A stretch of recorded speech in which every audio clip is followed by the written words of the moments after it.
Now, friends, Hey, we've been getting into special guests and whatnot. I had to put the extra emphasis on there because I'm super excited.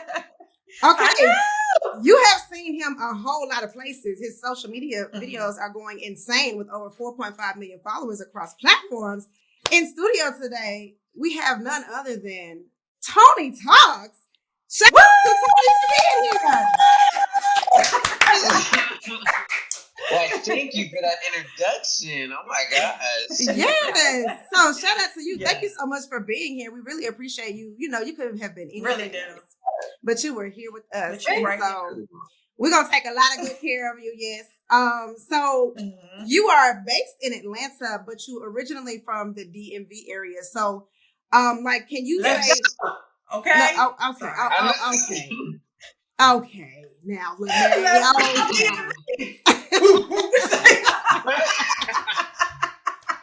talk to us a little bit about your comedic influences. Like, I'm sure you had some greats growing up that you watched. Who was some of your influences? Yeah, so Martin Lawrence, I would say Deborah Wilson from Mad TV. Those are the main two, and Will Smith.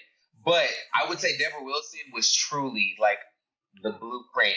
Everyone forgets about how much of an icon and a legend this woman was, and her comedic timing, just everything she was in was just beautiful and hilarious. And I wanted to make sure that my comedic career kind of was similar to how she was on Mad TV.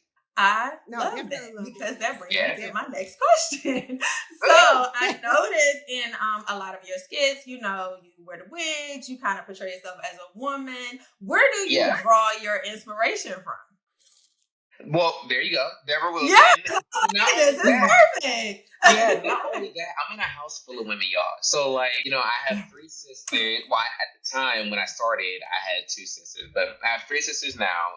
And needless to say, they all have some y'all would know, very crazy personalities. And women are just built with emotions and it's just beautiful. And my mom has always taught me that all sides of her are amazing and you should emphasize on each personality that she may have. And I don't know, I guess it just came out within my comedic videos, but I'm surrounded by women. I love women. Oh, that's beautiful. So my next question would be, with the audience that you have grown, I know you've had amazing opportunities to partner with some crazy brands. Talk to us a little bit about that and how you've been able to capitalize on your audience to garner the attention of those companies. Yeah, you know what's crazy? Nobody even knows. I've said it, but in the beginning of me creating content, I would advertise like things for free. I literally would just pick up a water bottle and talk about how great it is to drink it and da da da da. And the reason I would do that is so brands could see that I was marketable. So I would pretend as if it was some kind of brand deal when it clearly was not. And I think from that point on, brands saw, okay, this guy knows how to advertise things while mixing it with his style of comedy. And, you know, I knew how to make little commercials. And from that point on, these brands started reaching out. And one thing I was not going to do is decline a bag. So I was like, let me go ahead. Hello. And I was like, let me go ahead and figure out how we can make this magic. But I think that the key to all of that was simply just humbling myself enough to be like, well, I'm just do some stuff for free. And the bigger picture is they will see that I know how to be marketable. Nice. That's awesome. Mm-hmm. And that takes a real talent to be able to merge both. Like, use a brand, but still stay like authentic to yourself. Don't lose yourself in the brand. You know, has there ever been a time where like companies maybe was turned off by like your content? And if so, how did you kind of push through that? Not really. And the reason I would say that is because I never reached out to them. So if they reached out to me, it's because they saw something that they wanted or something like that. So I didn't have to necessarily deal with rejection from companies. The only thing I would say I had to deal with is them not letting me have creative control over what I'm creating. So that they would tell me, you know, we want you to do this and da da da, and you're so funny, and da da da. But then when it's time to actually create with them, then it's, well, we want you to say it this way, do it this way, and da da da. But that's the only thing that I've had to face. But thank God I have a team that's behind me who kind of help navigate those conversations, so it's not too like daunting or whatever. I was gonna say that's the main thing. I just have somebody else talking to me because at this point I'm not gonna argue with y'all.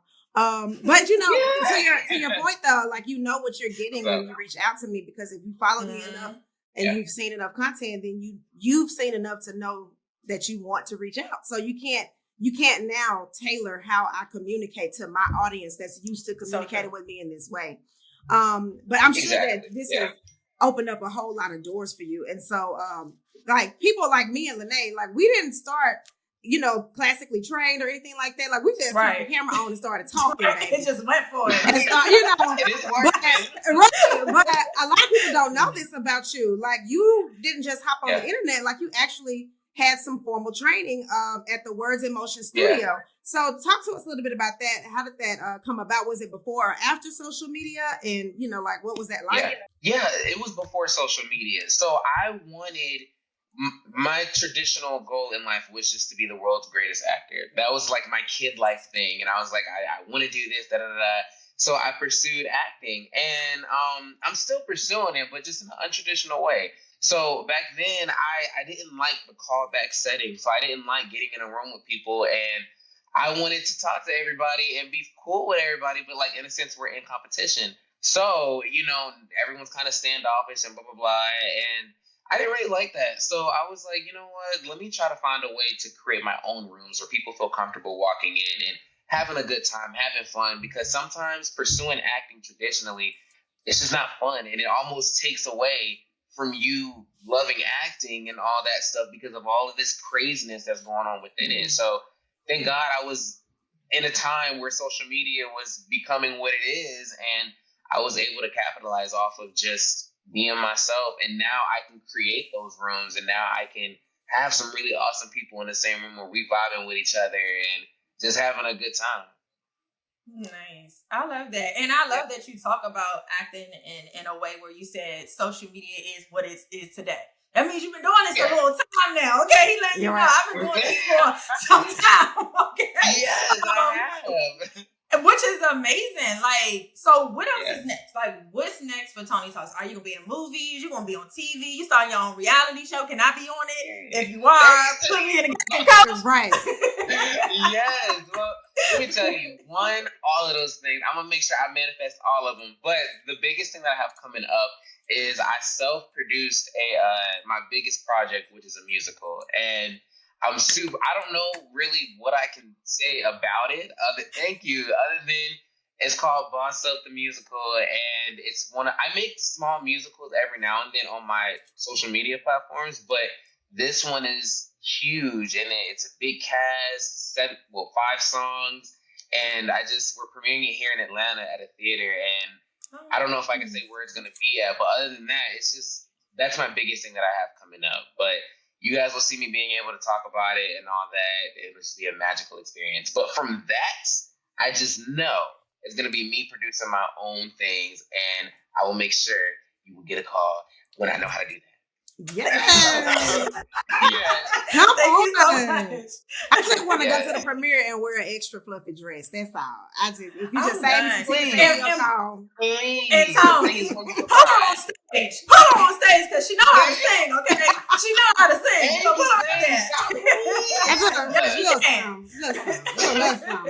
But we got a little halftime show for you there. You listen, don't bring me with no good time, because one thing I ain't shy about is touching that microphone. So come on, I would definitely be up there if you asked me to. Yes. But so we have before I just bombard you with stuff, you got a little extra minute to just hang out with us while we do something fun. Mm-hmm. Yeah, what we got? Okay. We got this segment called Sista to Sista, and basically people are able to leave us comments and messages and try to, like me and Lynee, we're licensed professionals. And so we help the people with their life, with their problems and stuff. So they come to us when they're in desperate need. And so we have a question this week. We want you to weigh in as well. So we asked our followers what irritated them. And we got some very interesting responses. One of the ones that stuck out the most was, what do I do when my partner's sexual energy does not match mine? Because apparently Sister Girl is trying to wear this young fella out. So she got to be busting on the stage. Listen, what do you do? Okay, so is that the end of the question, or they got any more? That was it. Yep, that was it. She just said, "Why does my sexual energy have to be much higher than his?" So I mean, apparently she hurting him bad.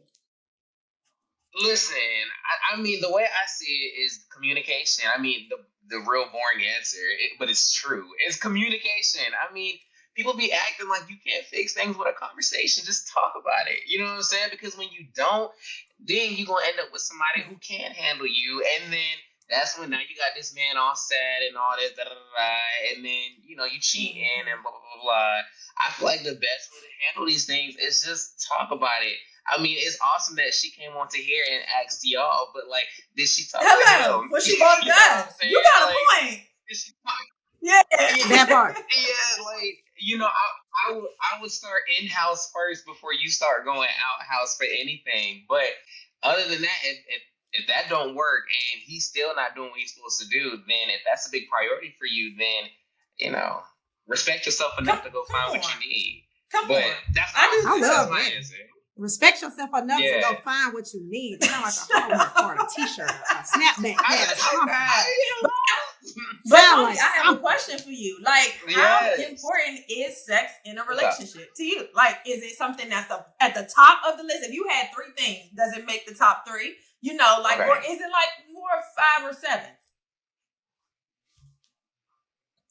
That's crazy. I would say it is top 3, but it's 3. Okay. It's not number 1. I would say that because I feel like there's more things that's a little more important, but at the same time, as a human being, I mean, there are people who don't like having sex, but I mean, still, if you know that's not you, that is a priority. You know what I'm saying? And there's sacrifices you can make to make sure things are where they need to be, but it's so many sacrifices you make before you start messing up your boundaries and your priorities and your checklist that you have for a relationship. So it's 3. It's on that 3. It's up there. It's up there. Absolutely. Friend, where is it on your list? Is it 3? I want it when I want it, and I don't when I don't. So we need to figure it out. Let's just have a conversation. So whatever we need to do. Listen, I ain't gonna argue with nobody. I just know me. You know, I know me. Like once I get in that space with you, like once we go there, don't let it be good because I'm popping up at your mama's house for Thanksgiving. I don't care what you said prior to the conversation. Stop. I'm coming to your mama's house. So just tread lightly is what I was saying. Yeah. I think it's up there at number 3. I just don't want to be worn out. Please, when I don't want nobody with a high sex drive. Don't wear me down now. That's what I'm saying. You can't put it at 1 because then you're gonna end up like that. Like, I don't think them people who need it all the time, every time, you know what I mean? Pizza in the morning and pizza in the evening, pizza at supper time. I get tired. I don't want I don't want that. That'd be too much. Yeah. I think it matters how long you spend doing it too. Like a lot of people, they get so hyped up. They be like, "Oh, I don't want no minute man. Honey, minute me, please. I got things to do." You got 15, 20 minutes to get in there and do what need to be done. I'm saying this. Oh my God. Yo, this has been first of all, you're a light. I have to tell you how much you're a light because I'm really enjoying your energy. You have really good energy. Like, I'm having a great time with you. Thank you. Me and my girl, Indescribable, we're so happy to have you on this show. We're so happy that you came and came and talked to us. You let our audience know. Oh, did you give them your social media handles where they could find you? I'm sure y'all already know who he is. Yeah. Just in case, you know, his social media handles and everything. You know, I am Tony Talks on Instagram, officially Tony Talks on TikTok. I am Tony Tweets on X, and I am Tony Talks on like Facebook and all the other stuff, YouTube and all that. Thank you so much. Okay, well.